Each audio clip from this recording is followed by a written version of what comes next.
Director, cinematographer, stunt director, choreographer, art director, music director, editor, cine artist, dubbing artist, still photographer, movie writers, production manager, makeup artist, costume designers, publicity designers, audiographer, outdoor lightman, studio workers, production assistants, cinema drivers, junior artist agent, outdoor unit technicians, production woman, junior artist, இப்படி இவ்வளவு பேரோட கடின உழைப்பால் உருவாகக்கூடிய ஒரு திரைப்படத்தை வெறும் 5 நிமிஷம் ரிவ்யூஸ்ன்ற பேரில் ஒரு வீடியோவாக எடுத்து இத்தனை பேரோட வாழ்க்கையை காலி பண்ணக்கூடிய ஒரு சில யூடியூபர்ஸ்க்காக தான் இந்த வீடியோ. Welcome to masala tea time tax.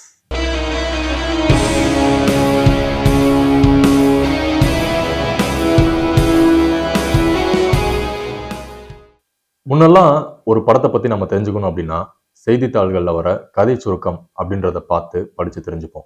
அப்படி இல்லை அப்படின்னா ஒரு சில தனியார் தொலைக்காட்சிகளில் ஒளிபரப்பக்கூடிய திரை விமர்சனம் அப்படின்ற நிகழ்ச்சியை பார்த்தும் நாம் தெரிஞ்சுப்போம்.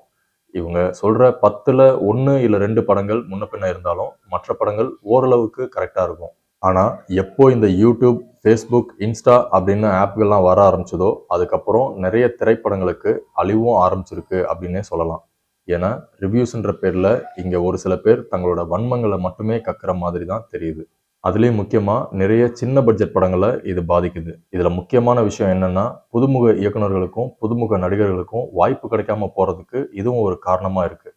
இதனால் ஒரு சில பெரிய பட்ஜெட் படங்களும் வருமான ரீதியாக பாதிக்கப்பட செய்யுது அப்படின்றதும் உண்மைதான். நான் எல்லா ரிவ்யூவர்ஸையும் தப்புன்னு சொல்லலை. ஏன்னா ஒரு சில பேர் சில சின்ன பட்ஜெட் படங்களை அடுத்த லெவலுக்கு எடுத்துகிட்டு போகிறதுக்கும் உதவி செய்ய தான் செய்கிறாங்க. என்னோட கேள்வி இங்கே என்ன அப்படின்னா, ஒரு பெரிய படமோ ஒரு பெரிய ஸ்டார் நடித்த படமோ ரிலீஸ் ஆகும்போது காலையில் 4 மணி ஷோ போட்டாலும் அதை ரிவ்யூ பண்ணுறதுக்காக கிட்டத்தட்ட 100க்கும் மேலே ரிவ்யூவர்ஸ் வெயிட் பண்ணிட்டு இருக்கீங்க. படம் பார்க்க போனவங்களை விட படம் பார்த்துட்டு வெளியில் வந்தவங்களை ரிவ்யூஸ் பண்ணுறதுக்கு வெயிட் பண்ணுற கூட்டம் தான் அதிகமாகிட்டே போயிட்டுருக்கு. இவ்வளோ பேர் ஒரு பெரிய படத்துக்காக வெயிட் பண்ணுறீங்களே, நீங்கள்லாம் ஏன் ஒரு சின்ன பட்ஜெட் படமோ ஒரு புதுமுகங்கள் நடித்த படமோ ரிலீஸ் ஆகும்போது வந்து ரிவ்யூஸ் எடுக்க மாட்டீங்க? ஏன் அப்படின்னா ஒரு பெரிய ஸ்டார் நடித்த படத்தை பற்றி ரிவ்யூஸ் போட்டால் அதை பார்க்குறதுக்கு வியூவர்ஸ் நிறைய பேர் வருவாங்கன்றதுக்காக தான் நீங்கள் பண்ணுறதே. ஸோ இதுலேருந்தே தெரியுது வெறும் வியூவர்ஸ் பார்க்குறதுக்காக மட்டும் நீங்கள் போடுறீங்க அப்படின்றது. உங்களோட நோக்கம் உண்மையாகவே ஒரு திரைப்படத்தை விமர்சனம் பண்ணணும் அப்படின்னு இருந்தால் நீங்கள் எல்லா படத்துக்குமே பண்ணியிருக்கணும். ஏன் நல்ல படங்களை தவிர்க்கிறீங்க? இதனால நிறைய நல்ல திரைப்படங்கள் தியேட்டருக்கு வந்ததும் தெரியாம போனதும் தெரியாம ஆன கதைகளும் இங்க நடக்க தான் செஞ்சிருக்கு. ஒரு திரைப்படம் எடுப்பது எளிதான காரியமே இல்லைங்க. எப்படி ஒரு வீட்டை கட்டிப்பாரு கல்யாணத்தை பண்ணிப்பாருன்னு ஒரு பழமொழி சொல்லுவாங்களோ அதே மாதிரி ஒரு திரைப்படத்தை எடுத்துப்பாருன்னு சொல்லணும். ஏன்னா ஒரு திரைப்படம் எடுக்கிறது அவ்வளவு கஷ்டம். இந்த வீடியோவோட ஆரம்பத்தில் நான் சொன்ன அந்த 24 கிராஃப்ட்ல உள்ளவங்களும் ரொம்ப கஷ்டப்பட்டு உழைக்கிறதுனால தான் ஒரு திரைப்படம் உருவாகுது. எல்லா திறமைகளும் இருந்தும் இன்னைக்கும் ஒரு நல்ல ப்ரொடியூசர் கிடைக்காம ஏதோ ஒரு டைரக்டர் கிட்ட அசிஸ்டண்டாவோ அசோசியேட்டாவோ வேலை செஞ்சுட்டு தங்களுக்குன்னு ஒரு தனி அங்கீகாரம் கிடைக்காம கஷ்டப்படுற எத்தனையோ ஃபியூச்சர் டைரக்டர்ஸ் இருக்க தான் செய்கிறாங்க.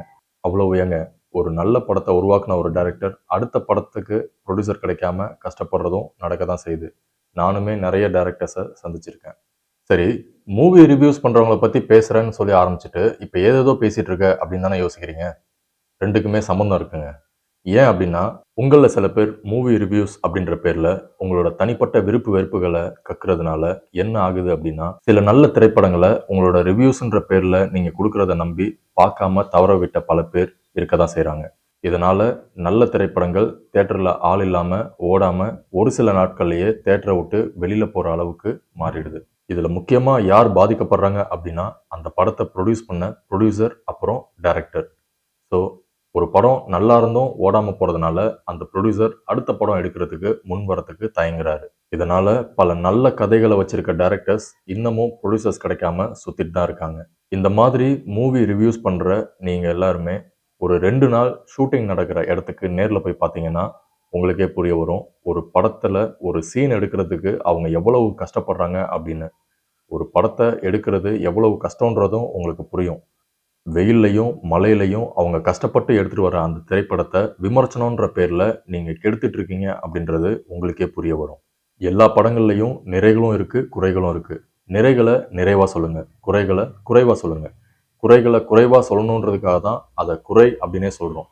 ஏன்னா குறைகள் நிறைகள் ரெண்டுமே இல்லாமல் எந்த படமும் வரதில்லைன்றதை நானும் ஒத்துக்கிறேன். இல்லை அப்படிலாம் எங்களால் நிறைகளை நிறைவாக குறைகளை குறைவாலாம் சொல்ல முடியாது அப்படின்னா அந்த மாதிரி திரைப்படங்களை நீங்க விமர்சனம் பண்றதை தவிர்த்துட்டு அடுத்த வேலையை பார்த்துட்டு போயிடுங்க. ஏன்னா நமக்கு பிடிச்ச விஷயம் இன்னொருத்தருக்கு பிடிக்காம இருக்கலாம், இன்னொருத்தருக்கு பிடிச்ச விஷயம் நமக்கு பிடிக்காம இருக்கலாம். ஏன் அப்படின்னா எல்லோரோட கண்ணோட்டமும் ஒரே மாதிரி இருக்கிறது இல்ல. ஒரு திரைப்படத்தை ஒருத்தரும் ஒரு கண்ணோட்டத்தோட தான் பார்க்குறாங்க. ஸோ ஒரு திரைப்படம் எப்படி இருக்கு அப்படின்றத மக்களே பார்த்து தெரிஞ்சுக்கட்டுமே. ஏன்னா நீங்க நல்லா இல்லைன்னு சொல்ற ஒரு திரைப்படம் அவங்களுக்கு ரொம்ப பிடிச்ச திரைப்படமா கூட இருக்கலாம்.